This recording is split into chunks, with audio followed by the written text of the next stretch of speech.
Welcome to International Management, the podcast that breaks down the core challenges and strategies of global business. Based on Orlando Casabon's scripts for his international management class, each episode offers practical insights, clear strategies, real-world examples, and expert guidance to help you navigate complex global landscapes. For additional resources, visit casabon.com. Now, let's dive into the essentials of international management.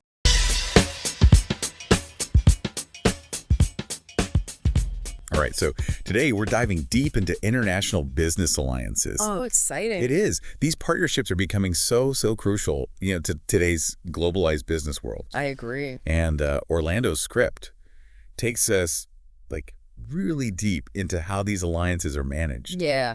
And I got to say, it's a lot more fascinating than I initially expected. One thing that really stood out to me was how the script covers the whole range of these partnerships. Oh, interesting. Yeah, it starts with those informal agreements, Right. like just a simple handshake, and then goes all the way to those super intense joint ventures. Joint ventures. Yeah. Just for our listener, could you quickly explain what those are? Yeah, of course. A joint venture is basically like a whole separate legal entity Okay. created by two or more parent companies, who own it together. Right. It's way more intertwined Got it. than just a simple agreement to cooperate. So much deeper commitment. Yeah, exactly. Yeah. Okay, that makes sense. So before we, really unpack all the details of managing these things, Yeah. let's start with the basics. Sure.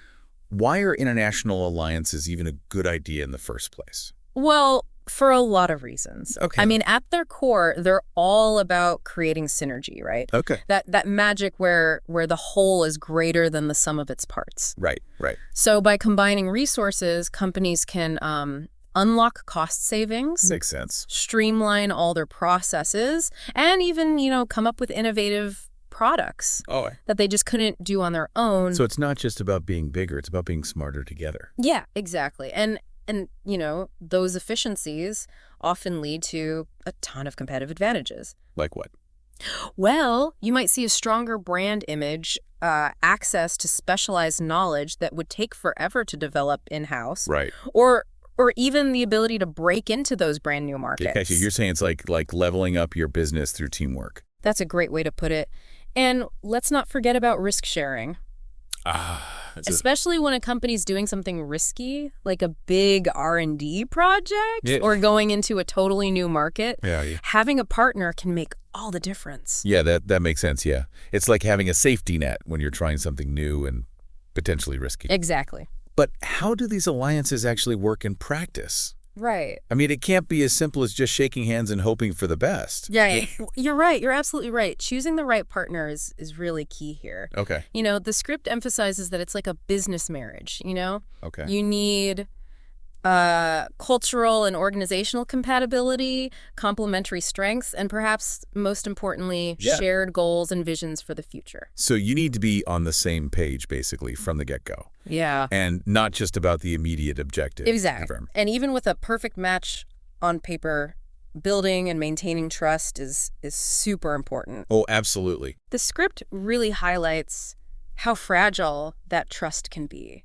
Oh, yeah. And how much it needs constant attention, to thrive. So it's not like a set it and forget it kind of partnership, right? You really have to actively engage in that relationship. That's key. Okay, yeah. And another crucial thing the script talks about is preparing for the possibility of things going wrong, Oh, right. Even in the best alliances, you might have disagreements or unforeseen circumstances. Yeah. And that's why, pre-planning exit strategies and clearly defining how you'll divide the assets is essential, So it's like a prenuptial agreement for businesses. Exactly. Nobody wants that messy business divorce. Oh, yeah, that's a vivid image. Right. So, how is the management side of things handled in an alliance? Right. Is there like a CEO who calls all the shots? Well, it's more nuanced than that. The script talks about three main management structures: shared management, assigned responsibility, and a delegated structure. I'm curious, can you break those down a bit. What do those mean? Oh, sure. So shared management means both partners have equal say and collaborate on all the big decisions. Okay. This works best when both companies have similar levels of expertise and resources, Right. And then assigned responsibility means specific tasks or areas of expertise are given to each partner. It's like dividing and conquering. Right. And lastly, a delegated structure gives more control to one partner. Okay. Which can be good if one company has way more experience in a certain area. So the best approach really depends on the specific alliance and what they're trying to achieve. Exactly. Okay. It's not one size fits all. Not at all. Okay. Now, are you ready for some real-world examples? Yes. The script has this fascinating comparison between the DaimlerChrysler-Mitsubishi alliance and the Renault-Nissan-Mitsubishi alliance. One's a cautionary tale, the other's a surprising success story. Oh, I can't wait to hear about those. Let's start with Daimler-Chrysler and Mitsubishi. Okay, tell me about that one. All right, so Daimler-Chrysler, they were really, really determined to get into the Asian market. Okay. And they saw Mitsubishi as, like, their golden ticket. Right. But as the script details, things went south pretty fast. Oh, no. What happened? What were the main things that went wrong? Well, a few things, actually. Yeah. First, the script points out that Daimler-Chrysler kind of failed to see or maybe address some serious financial red flags with Mitsubishi. Mm-hmm. There were also some pretty big cultural clashes between the two companies, Yeah. German and Japanese business cultures. Right. Very different. They're pretty different, and those differences weren't really dealt with very well. That makes sense. You're trying to merge two companies with such different ways of doing things without a solid plan. Yeah. It's kind of asking for trouble. Yeah. It seems like a recipe for disaster. Yeah, and maybe the biggest oversight, according to the script, was the lack of a clear integration strategy. Oh, okay. They didn't really have a roadmap for how to, blend their operations, their management styles, and their product development approaches. So it sounds like they were overlooking risks, underestimating the cultural differences, and they just didn't plan for how complex this merger would be. Exactly. What could they have done differently, do you think? Well, it's easy to say in hindsight, but they definitely needed more due diligence, They needed to, really dig deep into Mitsubishi's financials, their operations. Yeah, go beyond the surface level. Exactly, and just as important. They should have, really invested in bridging that cultural gap, maybe cultural exchange programs, leadership training focused on cross-cultural communication, or even, bringing in consultants who specialize in those kinds of mergers. Yeah, that's a good point. It's a reminder that cultural differences can really make or break these alliances. Absolutely. Now let's look at a more positive example, shall we? Okay, yes, please.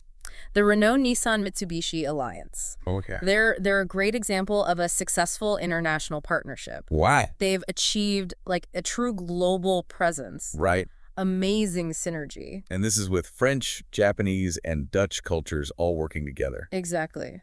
It's really impressive. How did they manage to avoid those pitfalls that tripped up Daimler-Chrysler?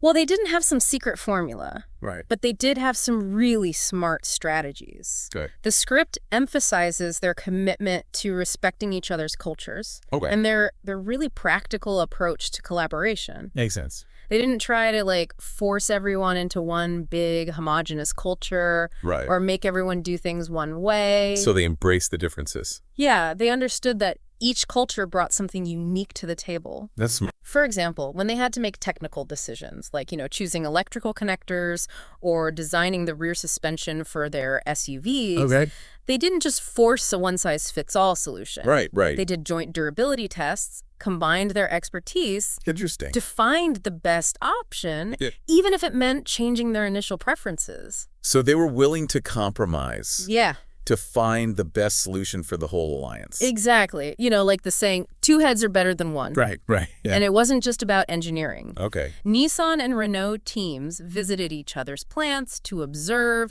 to learn. Interesting. They shared knowledge freely, from manufacturing and quality control to cost optimization and even design. They were really open to learning from each other. Yeah, regardless of their cultural background. Okay, so it sounds like they really embraced cross-cultural learning and knowledge sharing. They did, and it paid off. So what are the key takeaways from these two examples? What can our listener learn? Well, first, like we saw with Daimler-Chrysler, Due diligence is crucial. Right. Don't rush into an alliance without really investigating your potential partners, looking at their finances, their operations. Yeah, do your homework. Exactly. And second, like Renault-Nissan-Mitsubishi showed us, cultural sensitivity is so important. Right. Don't underestimate how much cultural norms and values matter. Yeah. Invest the time to understand your partner's culture, come up with ways to bridge the differences, Right. and create an environment where everyone feels respected. It's like learning a few key phrases before you travel to a new country. Makes the whole experience smoother. Exactly. And lastly, having a post-merger integration plan is just as important as choosing the right partner. Okay. Don't just assume it'll all work out on its own. Right. Figure out how you'll integrate teams, processes, communication styles, even little things like meeting etiquette. Sounds like a lot of work up front. It is, but it can be the difference between success and failure. So thorough planning, open communication, and respect for cultural differences. Those are the keys. Absolutely. But there's more to the story. Oh. The script also looks at the future of international alliances, how they're changing. Ooh, that's interesting. Tell me more about that. Well, one of the biggest trends is the role of technology. Hey. We're talking AI, digital tools, even blockchain, Wow. all being used to streamline processes, make things more transparent, create more secure collaborations. So technology is making it easier to collaborate globally. Exactly. And it's not just about improving existing processes, it's also leading to new types of alliances, like virtual alliances that exist entirely online. Wow, that's cool. Yeah, companies can collaborate without geographical limits. So many possibilities. Right. But of course, there are challenges too. Okay, like what? Well, the world is constantly changing, right? Yeah. Alliances need to adapt to stay competitive. Of course. The script predicts a bigger focus on emerging markets, which is both an opportunity and a challenge. Right. Companies will need partners who understand those markets. Yeah, local expertise is key. It is. And then there are global challenges like climate change, Right. resource scarcity. Yeah. Alliances will need to factor those into their strategies, find partners who are committed to sustainability. So it's not just about profit anymore. Right. It's about like making a positive impact. That's exactly. And consumers are demanding that companies act ethically and sustainably. Yeah, that's true. So alliances that prioritize those values will have an advantage. So you need a partner who shares your values, not just your business goals. Precisely. And this leads to even more innovative collaborations like cross-sector partnership. Cross-sector partnership. Yeah, imagine businesses, nonprofits, governments all working together Wow. to tackle things like poverty, lack of health care, environmental problems.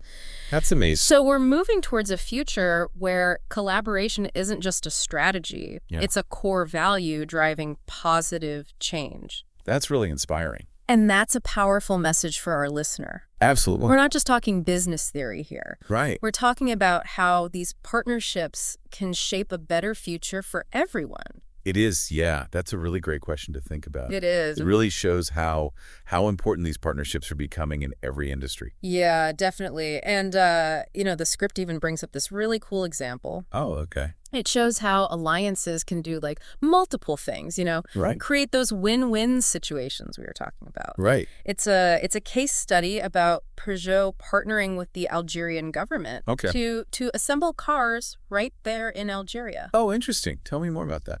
Yeah, it's a really good example of how alliances can help with specific economic goals. Okay. So in this case, the partnership helped Algeria rely less on imported cars. Makes sense. And at the same time, it gave Peugeot a way into this new growing market. So both sides benefited, even though their initial goals were kind of different. Exactly. It's all about finding that strategic alignment. And that's becoming more and more common as alliances evolve to tackle those big global issues we talked about. Yeah. It's not just about making as much money as possible anymore. Right. It's about, working together to face shared challenges and create a future that's sustainable and fair. That's a great point. Yeah. This has been such a fascinating deep dive. I feel like I have a totally new understanding of these international business alliances. That's great to hear. It's making me think about like collaborations in my own work. Yeah. You know? That's the power of knowledge, right? Yeah. It sparks new ideas, helps you see things in new ways. Absolutely. Who knows, maybe this deep dive will lead to your next big partnership. I love that. And for our listeners, if you're feeling inspired to explore the world of partnerships, remember those key takeaways from the script. Due diligence, cultural sensitivity, and a good integration plan. Those are essential. And don't forget about technology and the amazing things that can happen with cross-sector partnerships. Right, using those to create positive change. Exactly. Well, that's all the time we have for today's deep dive into the world of international alliances. It's been a pleasure. It has. We hope you found it insightful and maybe even inspiring. Yeah, go out there, find your perfect partner, and build something amazing together. Until next time, keep diving deep.